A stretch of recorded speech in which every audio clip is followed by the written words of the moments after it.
Zune product line is making a dramatic advance this November with the addition of a $149 product with 4 gigabytes of flash, an 8 gigabyte product, and an 80 gigabyte product.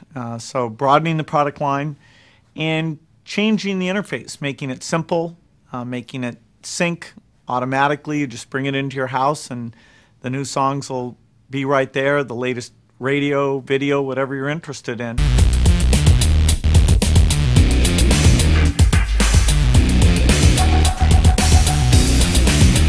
Today we are at the headquarters of Zune, and this is Cesar Menendez from the Zune team. And Cesar, as the world knows, you guys made some pretty big announcements about Zune and the future of Zune just yesterday. So why don't you recap for those people out there who haven't actually read and checked up on Zune.net? Sure. So a few things.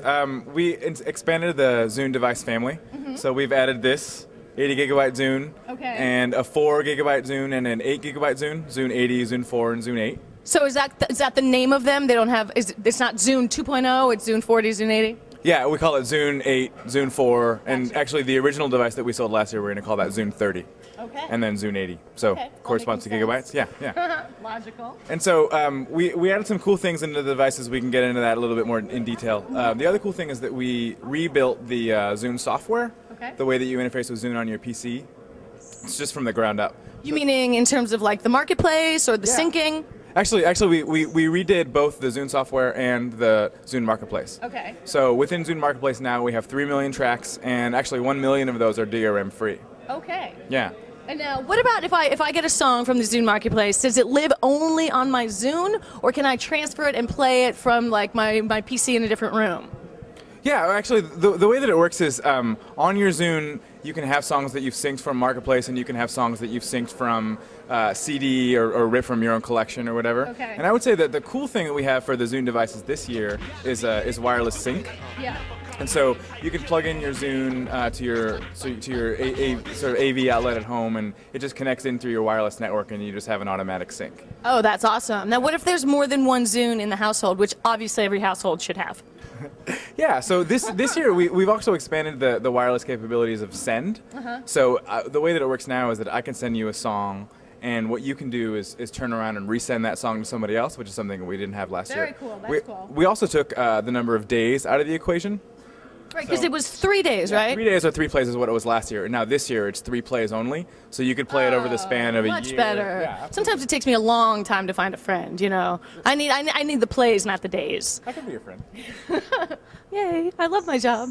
All right, let's talk about these, because they're smaller, and they come in different colors. You know, I have the brown and green one, you know, from the original Zune. Sure. Yeah. So they've slicked up their image a little bit. Yeah, I think the cool thing in the way of hardware is this thing that's called the Zune Pad, and see if you can get it there. So the way it works is I can actually flick through the menus there, or I can choose to press the button, and so you can have both options there. We find that a lot of users, when they're at the gym or something, they don't want to be able to take their device out. They just want to be able to sort of click through it and find it. Good thinking. Yeah. Now, why no touch screen?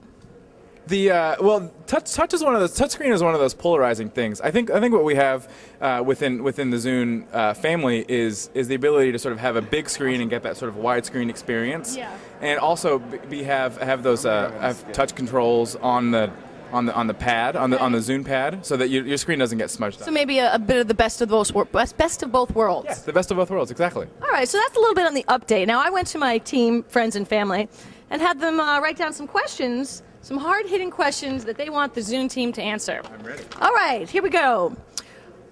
Will it have a clock? No clock. There's a number of things that we want. They really want some timekeeping device. I know. We actually there's a number of things that go into sort of what's going to be in and what's going to be out. And what we wanted to do is really nail the music experience, and sort of there's just so much more that we can do in the music experience than what we had last year. And so in terms of prioritizing, we had to just sort of pick a solid. You're not trying to be a watch. Yeah, exactly. And so, you know, we found that a lot of users have cell phones or some other sort of way to tell the time. And so we didn't prioritize the clock. Okay, I got that. Some of the people want to know about the firmware update for the old Zunes. Will they be able to talk to each other? Oh yeah, that's a really good question. So actually, all Zune within the Zune family, so whether that's Zune 30 or Zune 80 or Zune 4 or Zune 8, will get the same firmware. So that's the same menu, the same features. So Zune 30, if you bought it last year, will get wireless sync. You'll get the updated wireless send. You'll get connection into the Zune community. You'll get the new store. So basically, we really value our early adopter customers. Right. And I love that about you guys. Yeah. We just sort of want to make it a really good experience. And when you say you guys, do you mean Microsoft? Oh, I mean Zune. Oh, awesome. Okay. Yes, I'm a big fan. Us guys would be Microsoft. Okay. You guys would be Zune. In a nod to the inherently social nature of music, Zune Social will eventually enable its members to place the Zune card on today's most popular social networking sites, where it will continually update automatically and show off what its owners are listening to. Can you explain a little bit more about how that's going to work? Yeah, sure. So I talked a little bit earlier about the Zune card, or a place where you can share your music and share your friends and that sort of thing. So what we're working toward is making that card transportable. So you're familiar with how the gamer card works within the Xbox world, right? So you have your gamer card, and you can drop that onto your blog, and you can drop that onto your, say, your MySpace page or something. So we have that sort of same aim in our Zune beta. Oh, very cool. To be able to sort of transport the card so that within your existing social network, you get that musical representation of what you're. Obviously, you're going to work directly with Facebook, I would imagine. Yeah, I would imagine. I don't know exactly the number of sites. I think Facebook is on there, and MySpace, as well as Live Spaces. Okay, and we have a launch date in America. I think it's November. Yeah, I think the launch date that we're settling on is November 13th. Okay, and now what about in Europe? We haven't announced any plans for Europe yet. It's a market that we're considering. Right now it's just sold in the United States. Really? So no definitive plans to sell it overseas as of yet? Yeah, nothing we're announcing now. It's something that we're evaluating and looking into. Okay, and now probably it's the final but most important question of the day. Who gets to pick the colors? You know, the design team. And will it come in pink? Yeah, actually, I couldn't squeeze a pink one out of the design team today. The color is something that we actually take really seriously. I think what we do. I mean, I'm not a designer, so if there were designers here, they might have tomatoes thrown at me. But from what I understand, their intention is to sort of mirror what's going on in fashion. And so last year, brown was a really polarizing thing. I mean, people love brown, they hated brown. And this year, I think the color that we're doing this is green. Yeah. So we're gonna go with avocado. Avocado is a good word.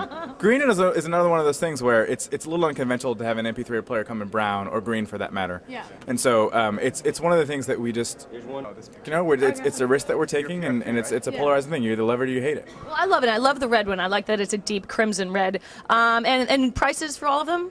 So the prices for all of them, the Zune 80 is gonna retail for $249.99. Yeah. The Zune 30 is gonna continue on at $199.99. And Zune 4 is going to retail for $149.99, and Zune 8 is going to retail for $199. All right. Well, thank you very much. You're a wealth of information, and hopefully we've answered some of your questions. And if not, Zune.net, right? Yeah, Zune.net or my blog, which is ZuneInsider.com. There it is. Thank you.